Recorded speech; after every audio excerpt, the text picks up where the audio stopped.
I'm very pleased to welcome back to the show. Been looking forward to this. James Thorne, you know him from Caldwell Investment Managers. He's the Senior Investment Portfolio Manager. He's got a new fund, by the way, that I want to chat with him about on that one, too. And so much to talk about. James, thank you for finding time again. Thanks for having me, Michael. How are you? I'm good. Great stuff. No shortage of things for you to chat about, I'll tell you. I know. Where do we want to go to and what do we want to talk about today? Yeah, let me start with this. By the way, I loved your speech at the World Outlook Conference. I just thought talking about the fundamental changes we're seeing in the world environment. I want to bring it back to Donald Trump for a second because, of course, he's been, when it comes to the media, the most focused media participant. He's where everybody seems to be looking. But what about his agenda now? Does that change the markets? He didn't get through Obamacare didn't go through the changes there. Maybe it will. A lot of talk now that Paul Ryan has come out and said that we won't get those tax changes, the possibility or probabilities, we won't see them until 2018. Those are important cogs, and let alone the infrastructure spending that he's been promising. Those pillars of his agenda seem to have a very positive impact on the markets in the immediate aftermath of his election. Where do we stand with that kind of stuff now? I think that's you've really focused in on the crux of the matter in the sense that if Donald Trump is able to implement his agenda, then we're going to have deregulation, tax cuts, pro-growth policies, smaller government, and economic growth approaching 3% to 4% in the United States. You're absolutely right about the dysfunction in Washington and the failure of Obamacare to replace Obamacare. And I think there's a couple of things that are important. First is you never say never. And so, there could be a deal coming along with the health care. Yeah. That's one. Two, we could get a smaller plan this year. It doesn't have to be as robust as everybody wanted. If we could get a plan where we would cut corporate taxes down to 15 to 20% and get some deregulation going through and getting infrastructure build going by the end of the year, I think that would be highly constructive. But I think the important thing is that if he doesn't get it through and there is gridlock, and he loses focus and his cabinet loses focus, I really think we need to stand back and reevaluate how we want to position our portfolios going forward. With Pendragon Fund, it's a new fund. I know that obviously Caldwell does things like the Balance Fund and the Global Dividend Fund, Income Fund. But with the Pendragon Fund, you take a global view, and you're looking for undervalued assets, I think, when I read what the fund's been doing. To me, it must be a really challenging environment because of so much political interference and the geopolitics of everything. It's not as simple as just saying, how's this company doing? It is, but the key is this, Mike. When you find undervalued assets, you also need to find out. You're usually finding, or you always find, a high amount of fear, and a high amount of fear and rational thought behind, why that fear is in place, and so. We like the fact that there's fear and there's doubt in the market. And now what we do is we scour the world and we sit there and go, okay, well, if Mr. Trump is going to be successful, and we do think that he's going to be successful, then how do we invest? And let's use the fear. And people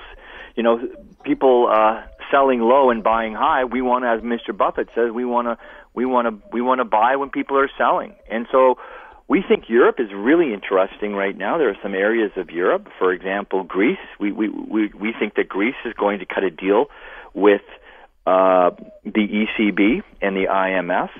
And we think that the populist government that is existing there is going to lose the next election, which means that we're going to get a pro-government election, pro-business government in there, and they're going to open themselves up for business. So we think Greece over the next 2 or 3 years is going to be very interesting, and it's very cheap. We think parts of Europe are very cheap, and there are parts of the United States are very cheap as well. I think, given the fact that Canada has had the benefit of not going through the global financial crisis, and we have to thank the regulators and the bankers for not doing that. However, we're looking pretty expensive on a global basis. And so, if you're sitting there at home and you're trying to figure out how to position your portfolio, you need to ask yourself the question, if you think Donald Trump is going to be successful, how do I invest? And if you think he's going to be a failure, then what needs to happen? I'm going to hearken back to a gentleman, his name is Howard Dean, who lost, he lost the primary election. He was a Democratic candidate, and he was one of the first individuals to take the internet and apply it to the political process in the United States. And he did it, he identified it, but he lost. And why do I bring up Mr. Dean? Is because I think Donald Trump has identified, and you sort of talked about this in your preamble, about we need to change, right? And we're at a point in time where our governments need to change. We are wasting too much money with the amount of regulation, with the amount of money the governments are spending, with the amount of rules and laws. We need to get this thing going because the growth now is chronic. We don't have a choice. So, Michael, the question we have to ask ourselves is Donald Trump going to be successful? And if not, then we have to get very, very defensive. But if he is, then this is going to be a great time to invest. And then, but at the same point in time, if he is not successful, and the status quo and the fight for the status quo from the party of Davos and all of those vested interests that want it to be the way that where it is right now, then we're going to have a very difficult time. The problems will not go away. The economy will not grow. And the global economy is in a sorry, sorry state. I'm talking with James Thorne. So much to talk about. I think I'm going to take a break here, James, because I'm going to get into a big subject here, and I don't want to, have to cut anything off. James Thorne, you can go and get more information, by the way, at caldwellinvestments.ca. He's their chief investment strategist there. Caldwellinvestment.ca, caldwellinvestment.ca. I'm going to talk more about that Pendragon Fund. All of that coming your way. Stay with us right here on the Money Talks Network. You want an income tax headache? Well, wait till you hear my shocking stat. Plus, I got a couple of goofy awards for you and much more to come. But right now, very pleased to have with me. He is the Chief Capital Market Strategist for Caldwell Investments, James Thorne. James, I got to just tell you, by the way, I love your description of what you do. You say, we're not a bull and a bear, we're realists. And I couldn't agree more. You say that we have to have the right view of the world, what's going on to make good decisions. And let me just ask you a little bit further on that. You're looking for undervalued situations with the Pendragon Fund, for example.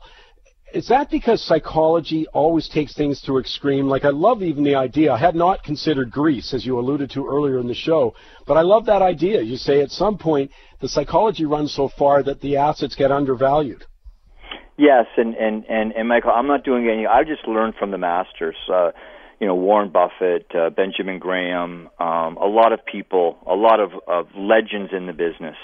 Look at the game, which we look at it as a game, or and look at the emotions and how can you benefit from people's emotions. It's not about buying the best company. It's about buying the best investment, and the best investments are always shrouded in fear. And what our objective is to go in there and ask a simple question, and is this country going into receivership or bankruptcy, or is the company going into bankruptcy? And very rarely do they. And so you need to be emotionally bent in a certain way of being able to be comfortable to be going into highly stressful situations, not taking what the mainstream media tells you, and going in there and saying, well, for example, look at, like with Greece, for example, there's no way, if they can't solve Greece, which is an economy the size of Philadelphia, the Eurozone is dead. Now, we could argue about whether or not in our lifetime the Eurozone is going to be disbanded, and I think there's a very good possibility. I just don't think it's going to happen over the next 2 to 3 years, and they're really going to try to save it and to save Euro. And to save the Euro, you have to save Greece. And so if you come up with that type of a thesis, then you go in and you analyze it. This is so the same people I mentioned about previously, they're in the same areas. So when you get a group of people that look at the world and look at the markets the same way, they typically go and they say, yeah, you know what? Greece is really interesting. Or you know what? Dry bulk, the dry bulk shippers are really, really interesting because they're coming out of bankruptcy and there is a cycle. So you tend to get the same type of people. And these are legends that are doing the same thing because they're analyzing the world the same way. We wanted to come back to Canada and bring the same type of investing product that you could get in London or in New York. And Michael, the interesting thing about us being Canadians is we are very worldly. We are very, very worldly when we go around and we look at the world. We're aware of what's going on in the United States. We're aware of what's going on in Europe and Asia and around the world. And yet, and I don't mean to say this in a derogatory sense, but when we invest, we are very provincial in the way that we invest. Which always, the Royal Bank of Canada or TD or Suncor, very few of us take our global views, and everybody in this country has it.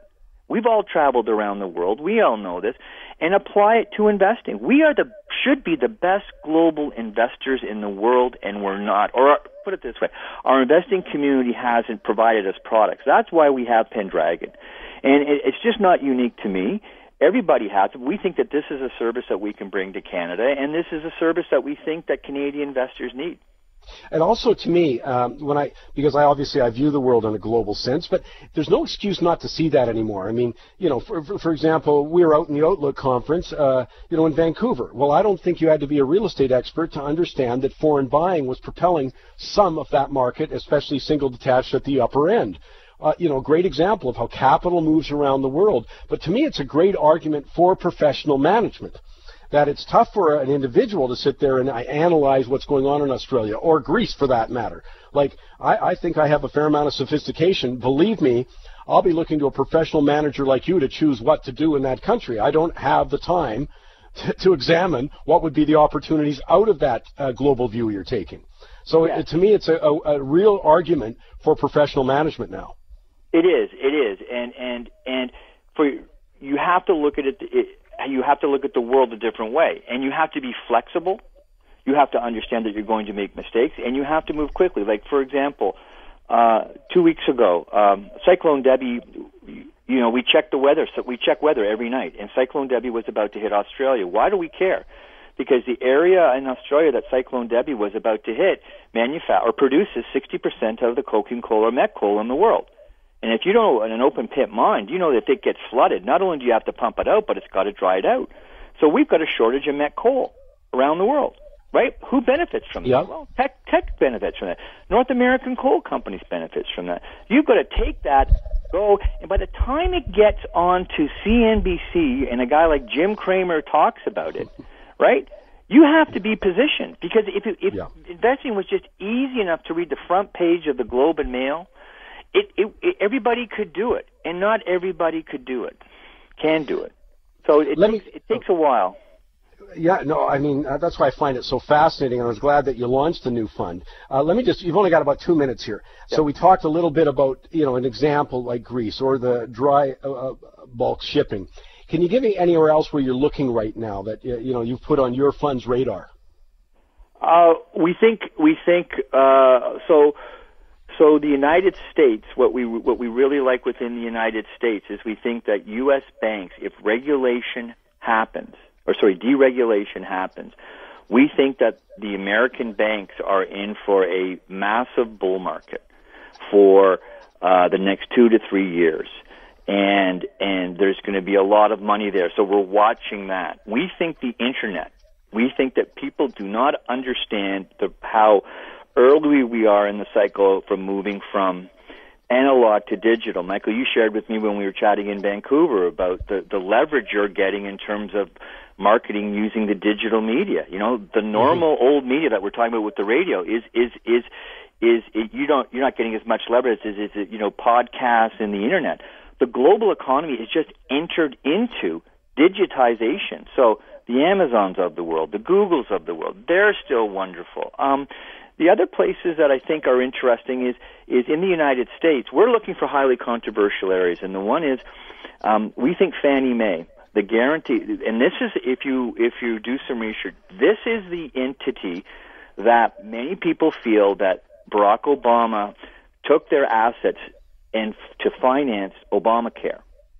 And there is a massive battle going on right now in lawsuits that these are the guys that guarantee your 30-year mortgages. There is a massive battle going on. We think that if you're going to get job growth happening in the United States, you have to get housing growth. And to get housing growth, Fannie Mae and Freddie Mac have to be released from government control. And that is the most controversial situation in the world in investing right now. That is not for a home gamer. That is for a professional. We've done a lot of work on that. But we're looking for areas that have been absolutely, shall we say, decimated by the excessive regulation of the last 20 years of the regime, of the globalists, and of these people that have overregulated and have used government entities to control how the global economy evolves. That's how we're looking at things. Well, it is absolutely fascinating, and I'll just tell people again, it's very straightforward. You want some more information, well, just then go to caldwellinvestments.ca, caldwellinvestment.ca. We're talking with the Chief Capital Market Strategist, James Thorne. He's spending a lot of time on the Pendragon Fund, which has that global view, looking for undervalued assets. James, thanks so much for finding time for us. Great stuff as always. Great. Thanks a lot. Have a great weekend, people.